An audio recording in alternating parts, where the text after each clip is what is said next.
और डलवाना थी। हाँ रक्षी देखी कि ना मेरी फ्रेंड हाँ देखी। भैया दिखा देना थोड़ा। नहीं नहीं कोई नहीं, यहीं से उसको दिख जाता है, बहुत अच्छा है। हाँ रेड कलर, ये कौन सा कलर है? ऑरेंज कलर है क्या?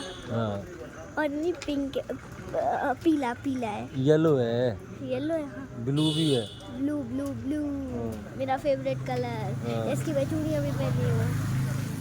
ये कौन सा है? ग्रीन। ग्रीन। ब्लैक मुझे भी सब डालेंगे अभी। ब्लैक हाँ वो मेरा फेवरेट चूला कलर। फ्लेवर रहता है ना वो। मेरा फेवरेट है ना ब्लैक, इसलिए। अच्छा बोल दो ब्लैक डाल दो। नहीं मम्मा लोग नहीं, वो लोग मम्मा लोग खाते हैं। तो गाइस अभी बन रहा है, मतलब देखिए अभी बन रहा है। अंकल आया बात कर रहे हैं, ठीक हो गया, आ गया अंकल। देखिए हो गया है ये सारा।